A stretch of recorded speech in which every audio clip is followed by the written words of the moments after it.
বাংলাদেশের প্রেক্ষাপটে আমাদের প্রতিদিনকার লাইফ যদি এখন দেখি, আমাদেরকে কিন্তু প্রতিটা মিনিট বা সময় অনেক বেশি স্ট্রেস নিয়ে কাটাতে হয়।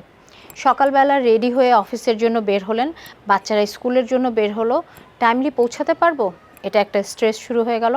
অফিসে পৌঁছালেন হয়তো ৫ মিনিট ১০ মিনিট দেরিতে, বাচ্চাদের স্কুল গেটে গিয়ে আপনাকে দাঁড়িয়ে থাকতে হলো, কিছুক্ষণ ক্ল্যারিফিকেশান দিতে হলো কেন ৫ মিনিট দেরি হলো। এই সব কিছু শেষ করে যখন আপনি অফিসের কাজে শুরু করলেন, অথবা যারা আমরা বাসায় গৃহিণী আছি বাসার কাজটা শুরু করলাম, তখন কিন্তু এই যে মেন্টাল স্ট্রেস থেকে আর বের হতে পারলাম না, কারণ সকালের শুরুটা আমাদের ভালো ছিল না।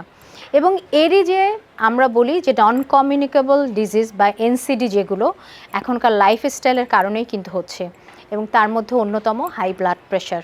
হাই ব্লাড প্রেশারের অন্যতম কারণ যদি এখন দেখি, তাহলে কিন্তু অনেক বড় হচ্ছে বিষয় দুইটা। একটা হচ্ছে আমাদের যে লাইফস্টাইল, এবং হচ্ছে আমাদের খাদ্যাভ্যাস। লাইফস্টাইলের পার্টই হচ্ছে খাদ্যাভ্যাস, বাট লাইফস্টাইলের মধ্যে যে বিষয়টা খারাপ সেটা হচ্ছে রাতে দেরিতে ঘুমাতে যাওয়া, খুব সামান্য ঘুমটাও অনেক সময় গাঢ় হয় না, এবং সকালবেলা উঠে এই যে আমাদের একটা সারাদিনের একটা স্ট্রেসড একটা লাইফ, সময়ের সাথে তাল মিলিয়ে চলা, সব কিছু মিলিয়ে কিন্তু একটু সতর্ক হলেই আগে থেকেই এই হাই ব্লাড প্রেশারটাকে হচ্ছে আপনার প্রোটেক্ট করা যায়।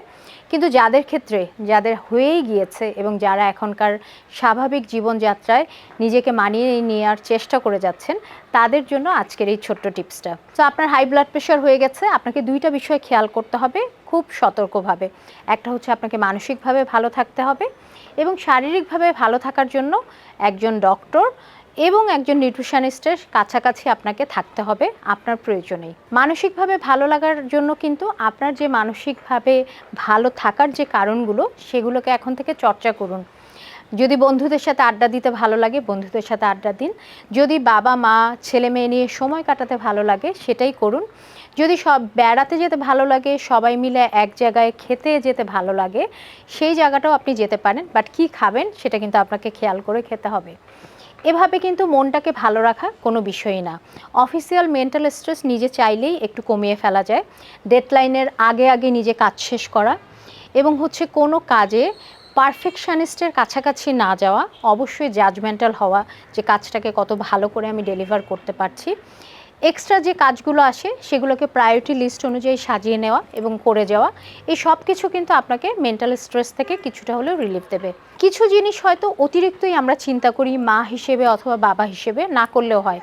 আপনার ছেলে ক্লাস 2তে পড়ে অথবা 3তে পড়ে, বার্ষিক পরীক্ষায় খারাপই করে ফেললো, রোলটা পিছিয়ে গেল, আপনি কি অনেক বেশি মন খারাপ করবেন? না, হয়তো ওকে উদ্বুদ্ধ করবেন যে আগামীতে যাতে ও ভালো করে, সেজন্য তার দিকে ফোকাস করবেন, তার লেখাপড়ায় মনোযোগ যাতে আসে, সেই উৎসাহের কাজগুলো তার জন্য করে যাবেন।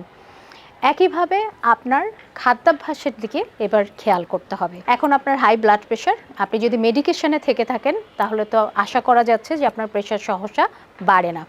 প্রতিদিনের খাবারে আপনাকে হোল গ্রেইন এবং ওমেগা 3 ফ্যাটি অ্যাসিডযুক্ত খাবার ইনক্লুড করতে হবে, যেগুলো সাধারণত আমরা বলি তেলওয়ালা মাছ বা তেলযুক্ত মাছে পাওয়া যায়। আমাদের দেশে বোয়াল মাছ, আড় মাছ, এই ধরনের মাছগুলোতে আপনারা কিন্তু সহজেই পেয়ে যাবেন এই ওমেগা 3 ফ্যাটি অ্যাসিড। সামুদ্রিক মাছ একটা good source of omega 3 fatty acid, যে কোনো সামুদ্রিক মাছেও কিন্তু আপনি পাবেন ভালো পরিমাণে এই হচ্ছে গুড ফ্যাটি অ্যাসিডটা। এবার আসি যে আপনার প্রোটিন কোনগুলো খাওয়া ভালো। প্রোটিনের মধ্যে আপনার জন্য একদমই হচ্ছে যেটাকে বলে যে একদমই না ছোঁয়ার মধ্যে পড়ে যাবে রেড মিট, বা যেগুলো হচ্ছে কোলেস্টেরলযুক্ত খাবার। তার মধ্যে আসবে চিংড়ি মাছ এবং অন্য যে মাংসগুলো, যেগুলোকে আমরা রেড মিট বলি, যার মধ্যে আমাদের মেইন আছে গরু এবং খাসি। সো এই খাবারগুলোকে একদমই অ্যাভয়েড করুন। হয়তো খুব ইচ্ছা হলে মাসে 1 দিন বা 2 দিন 1 থেকে 2 টুকরো আপনি খেতেই পারেন। অনেক বেশি যদি ইচ্ছে হয়, মনটাকে বেশি কষ্ট দেবেন না। আপনাকে প্রচুর পরিমাণে ভেজিটেবলস এবং ফ্রুটসে অভ্যস্ত হতে হবে। আপনার পোর্শন সাইজ যদি দেখি, যে সারাদিনের খাবারের মেইন খাবারটাতে 2 ভাগ আপনার থাকতে হবে, 4 ভাগের 2 ভাগ থাকতে হবে ভেজিটেবল এবং ফ্রুটস। এবং এই ভেজিটেবলস এবং ফ্রুটসের মধ্যে স্পেসিফিক্যালি গ্রিন অ্যাপেল, কলা, এবং একই সাথে হচ্ছে আমাদের বাংলাদেশি যে ফলগুলা, দেশের যে ফলগুলা, পেয়ারা, তরমুজ, আমলকি, এই ধরনের খাবারগুলোকে ইনক্লুড করুন, যেটাতে ভিটামিন সি সমৃদ্ধ এবং হচ্ছে এমন কিছু নিউট্রিয়েন্টস সমৃদ্ধ যা আপনার ব্লাড প্রেশার লেভেলকে কমিয়ে রাখতে সাহায্য করবে।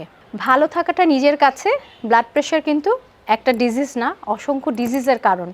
সো আপনি যদি কন্ট্রোলড ব্লাড প্রেশার নিয়ে দিনের পর দিন জীবনযাপন করতে পারেন, তাহলে আপনার বড় বড় যে অর্গানগুলো, কিডনি, লাংস এবং হচ্ছে অন্য যেগুলো এফেক্ট হওয়ার সম্ভাবনা, হার্ট, সেগুলো কিন্তু সেভ হয়ে যাবে অল্পতেই। সুস্থতার একটা অনেক বড় বিষয় হচ্ছে নিজের মনটাকে আগে ঠিক করা। মনটাকে ঠিক করুন, ব্লাড প্রেশার কন্ট্রোল করুন, খাদ্যাভ্যাস এবং যে খাদ্য নিয়ন্ত্রণটাকে মেনে চলুন।